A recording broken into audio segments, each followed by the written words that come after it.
Hello, good morning, শুভ সকাল। কেমন আছো তোমরা সবাই? নিশ্চয়ই সবাই ভালো আছো, আমিও ভালোই আছি। তো পশ্চিম মেদিনীপুর থেকে আমি বর্ণালী আমার একটা ভিডিওতে তোমাদের সবাইকে স্বাগত জানাচ্ছি। তো বাইরে আজকে ভালোই রোদ বেরিয়েছে, জানো তো, আজ 2-3 দিন পর সুন্দর রোদ বেরিয়েছে। কাঁচা ধোয়া আজকে সেরকম কিছুই করিনি, শরীরটা কাল সন্ধ্যে থেকে ভালো না। মাসে যে 4 দিন মানে শরীর খারাপ থাকে, শরীর ভালো থাকে না, সেগুলো হয়েছে আর কি, যা হয় প্রতি মাসে। তো যাই হোক, চলো, আমি কালকে বাপের বাড়ি গিয়েছিলাম, বাবার বাড়ি থেকে একটা গাছ নিয়ে এসেছি সাদা ফুলের। তো এই দেখো, এইটা ফুলের গাছটা দেখেছো? এই দেখো, ছোট্ট একদম, দেখতে পাচ্ছ কি না জানি না, ভিডিওটা মনে হেজি আসছে নাকি কে জানে, বুঝতে পারছি না আমি ঠিক। তো হচ্ছে এই দেখো, ছোট্ট এইটুকু, কিন্তু এই গাছ না সহজে মরে না, জানো তো। ছিল আমাদের ওই পাশে উঁচুর দিকটায় আগে ছিল, অনেক ফুল হতো। এই ফুলটা না শীতকালেই হয়, দেখবে সে কাগজের মতন সাদা সাদা ছোটো ছোটো ফুল হয়। তবে না, আমি সেদিন একটা নতুন দেখলাম, যেখানে পিকনিক করতে গেছিলাম আমার এক বন্ধুর বাড়িতে, ওখানে দেখলাম এই ফুলই বেগুনি কালারের হয়েছে। আবার আমাদের যে বাড়িতে আয়া কাজ করে, ওই আয়া বলছে আবার গেরুয়া রঙেরও নাকি হয় এই ফুলটা, এই যে এই সাদা ফুলটা। পরে ফুটলে তোমাদের দেখাবো, গাছটা বাঁচবে কি না জানি না। কালকে নিয়ে এসেছি, কালকে লাগাতে ভুলে গেছি, রেখে দিয়েছিলাম এক জায়গায়, তো আজকে লাগিয়ে দিয়েছি সকাল সকাল। তো দেখা যাক কি হয়, জানি না, বুঝতে পারছি না এখন লাগবে কি না আদৌ। অবশ্য শুকিয়ে যায়নি কিন্তু, জানো তো। ওই যে বললাম, গাছটা নাকি খুব মানে শুকোয় না চট করে, আর চট করে মরে না গাছটা। তো সাদা ফুলের তো জানো, এই শীতকাল হলে সাদা ফুলের ভীষণ অভাব। তো এই গাছটাই হচ্ছে, আগে কিন্তু যেখানে ছিল সেখানে কেটে দেওয়ার পর থেকে আর হচ্ছে না দেখছি, কিন্তু আমার বাবার বাড়িতে দেখছি প্রচুর হয়েছে। তো আমি ওই জন্য ছোটো, এগুলো আবার চারা দিয়ে হয়, জানো তো, ওই জন্য ছোট্টো চারা দেখতে পেয়ে, এটাই সব থেকে ছোটো ছিল, ওটাই ওই জন্য নিয়ে এসেছি, নিয়ে এসে লাগিয়ে দিলাম। তো বললামই তোমাদের, কালকে লাগাতে ভুলে গেছি, আজকে লাগিয়েছি, হবে কি না জানি না। এবার দেখা যাক, মাটি দিয়েছি গোড়াটায় একটু, তারপর তোমার জল দিয়েছি, দেখা যাক। তো গাড়িটা মুছে নিচ্ছি, গাড়িটা আজ কতদিন চালানোও হয়নি, মোছাও হয়নি, গাড়িটা ঠিক করতে হবে। ভাবছি এই রবিবার বর্মশাইকে বলবো দোকানে দিয়ে আসতে। তো কেন বলো তো, প্রতিদেব রেগে যাচ্ছে, বলছে গাড়িটা পড়ে আছে। সত্যিই গাড়িটা পড়ে পড়ে নষ্ট হচ্ছে, কি করব এখন, তো গাড়িটা দরকার হয় না, কি বলো তো, সারিয়ে আবার যদি বন্ধ হয়ে যায়, আবার যদি নষ্ট হয়, প্রতিদিন কোথায় যাব গাড়ি নিয়ে বলো তো। তো যাই হোক, চলো, এবারে অনেক পরে তোমরা ভিডিওটা দেখছো, রোদে দাঁড়ালাম, করলাম, স্নান করলাম, সমস্ত কাজবাজও সেরেছি। আজ কাঁচা ধোয়া কিছু করিনি, ঘরের টুকিটাকি কাজবাজ সেরে স্নান করে নিয়েছি। তো এই যে ভাত বসিয়েছি, আমি এখন 12টা 12:30টায় ভাত বসাই, জানো তো। তাহলে কী হয় বলো তো, ভাত তরকারি গরম গরম থাকে। কথা বলবে বলো তো, যা কথাই বলতে যাই কেন, বাড়ির আশেপাশে এত আওয়াজ হয়, কুকুর, বেড়াল, তারপর রাস্তার গাড়ি ঘোড়া তো আছেই। শান্ত যে একটা পরিবেশে ভিডিও করব বা ভয়েস দেবো, সেটুকু আমার হয় না, ভীষণ অস্বস্তিকর। তো যাই হোক, চলে, এই যে রাত বেলা করে রান্না কেন বসাই জানো তো, সমস্তটা গরম গরম থাকে। আজকে সেরকম কিছুই রান্না করব না, আর যেহেতু কাল বিকেল থেকে আমার শরীরটা ভালো না, বর্মশাইকে বলছে আমি কিছু খাবো না, তো সেই কারণে সেও বলছে আমিও কিছু খাবো না। আর আলু খেতে তো ভীষণ ভালোবাসে আমার প্রতিকে, বিশেষ করে আলু ভাতে বলো, আলু বাটি বলো, মানে আলু চচ্চড়ি যেটা, ওইগুলো খেতে খুবই পছন্দ করে। তো এই যে আমি ভাত বেড়ে নিয়েছি, প্রতিদেবকেও দিয়ে দিয়েছি। ঘড়ির কাঁটা 7:15 বাজে। হ্যাঁ, বর্মশাই এখনও আসেনি, শরীরটা খুবই খারাপ লাগছে, ভালো লাগছে না আমার। গ্যাসের ট্যাবলেটটাও শেষ হয়ে গেছে, বড়েরও ওষুধ আনতে হবে সুগারের। তা আমি ভাবছি যে নিজে চলে যাব না বর্মশাই এসে যাবে এই সামনের দোকানটায়, ঘরের থেকে বেরোলে। কিন্তু শরীরটা আমার একদম চলছে না, ভালো লাগছে না একদম।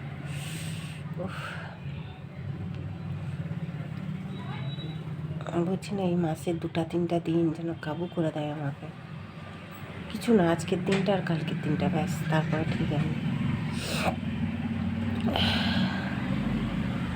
তারপরে সেই কারণে ঠান্ডাটাও প্রচণ্ড লাগছে, মনে হচ্ছে লেগেছে তো এমনিতে ঠান্ডা, মুখ টুকগুলো ব্যথা, তার মধ্যে প্রচণ্ড ঠান্ডা লাগছে। পাগুলো তো গরমই হয়নি, ছেড়ে দাও, গায়ে চাপা দিয়ে শুয়ে আছি, সারা দুপুরটা এত শুয়ে আছি, কখন থেকে ঘুম তো ধরেনি।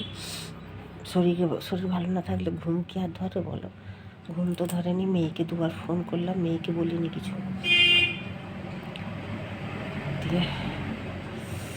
এখন তাই ভাবছি যাবো, ওষুধগুলো কি নিয়ে চলে আসবো।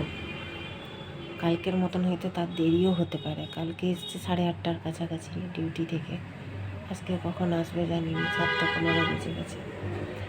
তো বর্মশাই রুটি খাবে না বলেই গেছে সে, আমি রাত্রে 2টো মুড়ি খাবো, ভালো লাগছে না আমাকে, খেলে 2টো মুড়ি খাবো, আর কিচ্ছু না, জলে ফেলে। সে বলে গেছে চাও খাবে, আসুক, এলে করে দেবো, রাত করে দেবো, রাতে খাবো বলেছে। কিন্তু কী বলতো, এখন হচ্ছে এসে যদি দেখে যে শুয়ে আছি তাহলে বলবে কিছু করতে হবে না, শরীর ভালো না, কিছু করতে হবে না। কিন্তু করতে হবে না বললে হবে? বলো, খাবে তো সারাদিন পরে মানুষটা। আর কি বলতো, আমার না নিজের খারাপ লাগে যে এসে ডিউটিতে সারাদিন ডিউটি করে এসে দেখবো আমি শুয়ে আছি, শরীর ভালো না। ওই জন্য উঠে বসে থাকি জানো, যতই শরীর খারাপ থাক।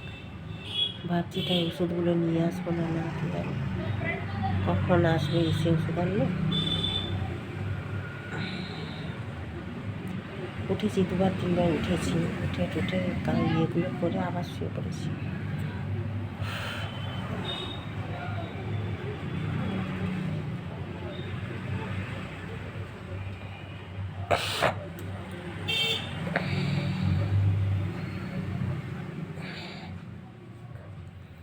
দেখি আর একটু দেখি 7:30 বাজুক, যদি না আসে তখন যাবো ওষুধ আনতে, নিজেরও একটু ওষুধ আনবো।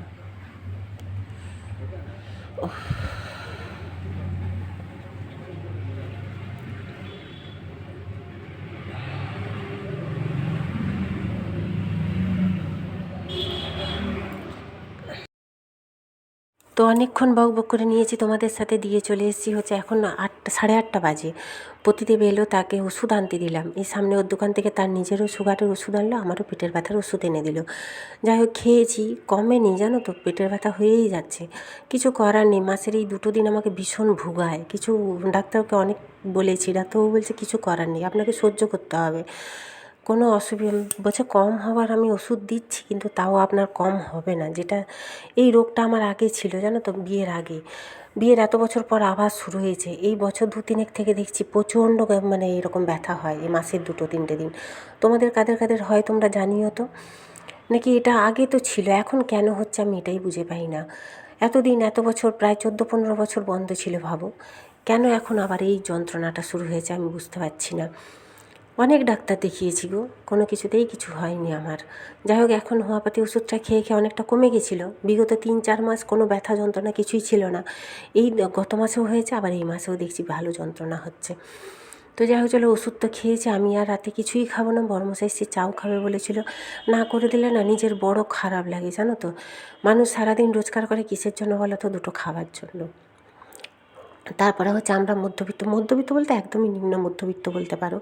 কারণ এইটুকু প্রাইভেটে কাজ, দুটো এই কটা পয়সা, তাতে সমস্ত কিছু খাওয়া পরা মাখা, মেয়ের পড়া, সব কিছুই সবটাই ব্যালেন্স করে চলতে হয়। তার মধ্যে যদি না করে দিই কীরকম খারাপ লাগে না। ও অবশ্য বলে তোমাকে করতে হবে না, তুমি শুয়ে থাকো, শরীর পাচ্ছ না শুয়ে থাকো।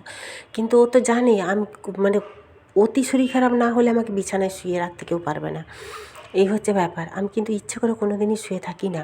আর কী বলো তো, আমি সংসারটাকে বড় ভালোবাসি। তার থেকেও বড় কথা, আমি আমার পতিদেবকেও বড় ভালোবাসি। দ্বিতীয় কথা, আমি সংসার করতেও বড় ভালোবাসি।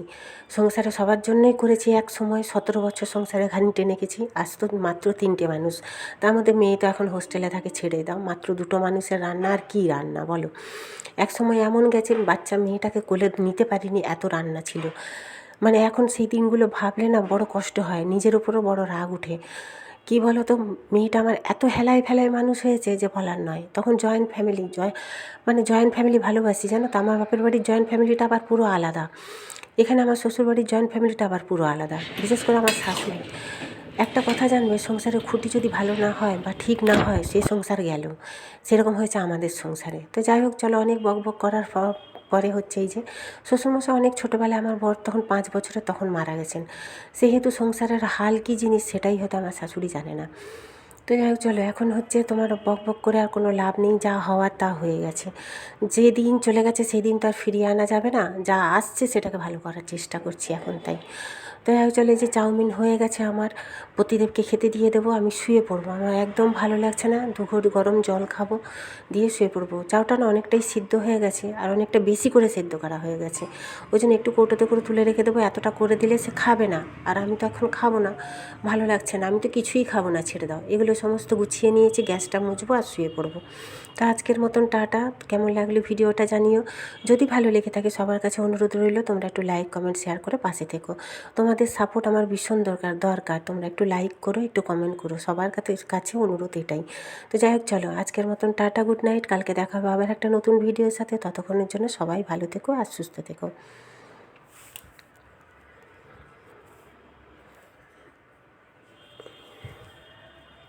চলো টাটা।